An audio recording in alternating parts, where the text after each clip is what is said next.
y por ello es que este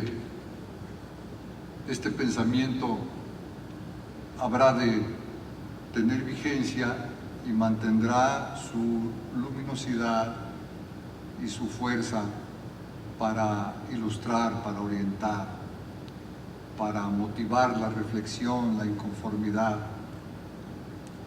Y este libro del que hoy nos ocupamos, pues es una muestra palpable de ello. Es un libro que corresponde a la singularidad de esta personalidad de Pablo Latapí.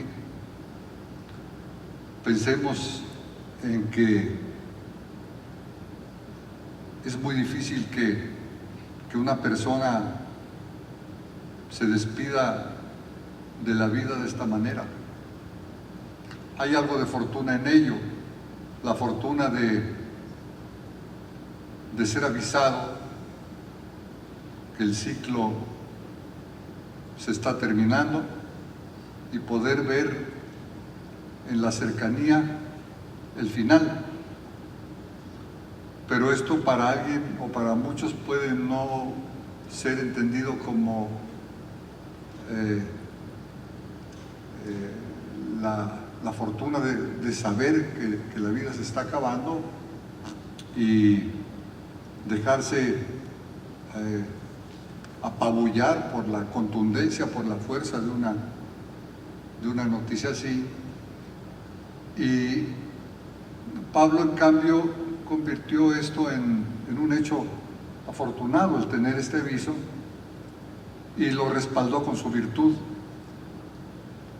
Se aceptó la invitación que le hizo Susana Quintanilla para decir, bueno, pues voy a dejar este libro al final de mi vida, donde está la síntesis de mi pensamiento.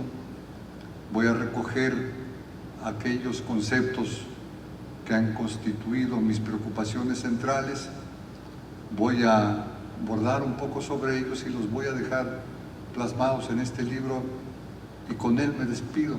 Este es un hecho realmente extraordinario, no es frecuente que las personas puedan despedirse de esta manera. Entonces, estamos realmente celebrando este modo de despedirse de Pablo y estamos devolviéndole esta gracia que tuvo para con nosotros con este homenaje, con la conciencia de que al rendirle homenaje estamos trabajando por nuestra propia conciencia, con el afán de ser mejores, como bien lo recordó Jorge, y son unas páginas muy hermosas en su libro, esta manera radical de oponerse al concepto de excelencia como búsqueda de la perfección, para en cambio ser razonablemente inconforme de lo que se es, en busca de ese ser humano mejor que habita dentro de nosotros y al que es necesario dejar salir y dejar vivir.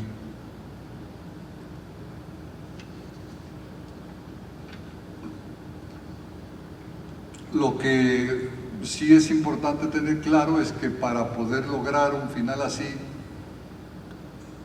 hay que tener como respaldo una vida de congruencia, una vida virtuosa, una gran fortaleza que se construye todos los días. Un final así no se inventa, y si se inventa, pues para hacerlo, para lograrlo hay que tener esa enorme fortaleza de poderle dar con esa serenidad la cara al final que se ve venir.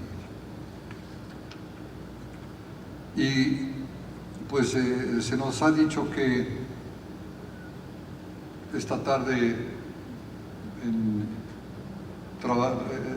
hablaríamos sobre algo que está en el corazón del libro, que es el tema de la justicia y la equidad en la educación.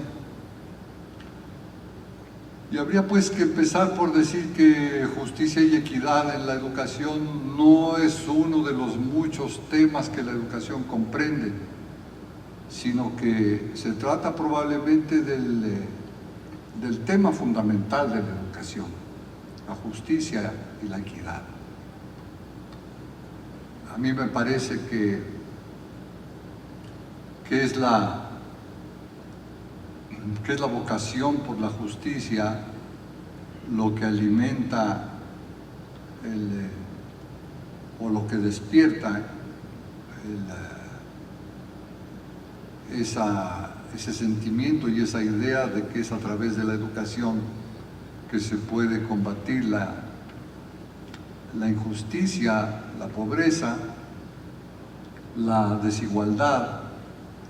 ¿Por qué? Porque es justamente la ignorancia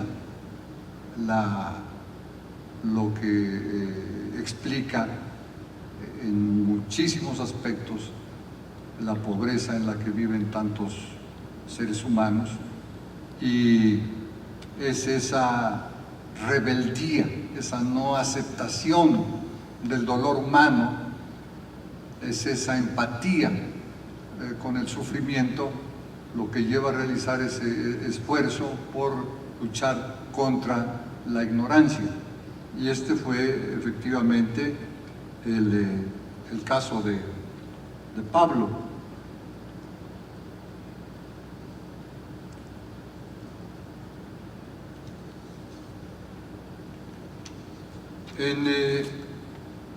Pablo, al trabajar estos temas, mencionaba que no es posible lograr una sociedad justa actuando exclusivamente sobre la educación, porque decía, se trata en la educación de una función que es dependiente de una estructura de poder, de una organización de la economía y de la producción en las que se explican las causas que producen la injusticia. Sin embargo, a nosotros pues nos corresponde ocuparnos de qué es aquello que se puede hacer contra la injusticia desde la educación. Es decir, ¿hay algo que la educación puede hacer por la justicia? En México todos sabemos que es mucho lo que se ha hecho por lograr la amplísima oferta de educación para todos, pero incluso pues hay programas muy importantes para disminuir las desigualdades que impiden el acceso a los servicios educativos, pero aún así lo que me parece que hoy es vigente en México es, en cuanto a equidad se refiere, se puede enunciar como retos, primero, el de la igualdad en el acceso a la educación. Segundo, la igualdad en las condiciones o medios con que cuentan las personas para aprender. Es decir, una vez que se ha accedido al servicio educativo, se trata de tener las condiciones y los medios que permiten aprender.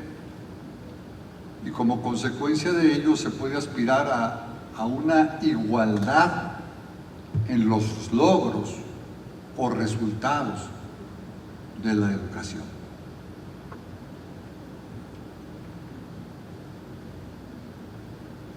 En lo que se refiere al acceso, como mencionaba, hay que recordar que el sistema educativo ha logrado avances realmente importantísimos, multiplicando exponencialmente la cobertura en unas cuantas décadas. Si pensamos que cuando se creó la Secretaría de Educación en 1921, había poco más de 80% de la población analfabeta. Había un promedio de escolaridad de 1 año y más o menos unos 13 millones de mexicanos. Y para 1960, unas cuantas décadas después, en un país de 33 millones de habitantes, se ha avanzado ya en analfabetismo, pero se tiene todavía 40% de analfabetas. Y se tiene más o menos 3 años y medio promedio de escolaridad. Entonces vemos cómo va creciendo la población para llegar al año 2000 con más de 100 millones de mexicanos, con 7,5 años en el promedio de escolaridad, y con un analfabetismo reducido a alrededor del 10%. Sin embargo, los grandes retos en la equidad persisten, y persisten a veces de manera no solo dramática, sino de modo muy difícil de vencer. Es decir, hay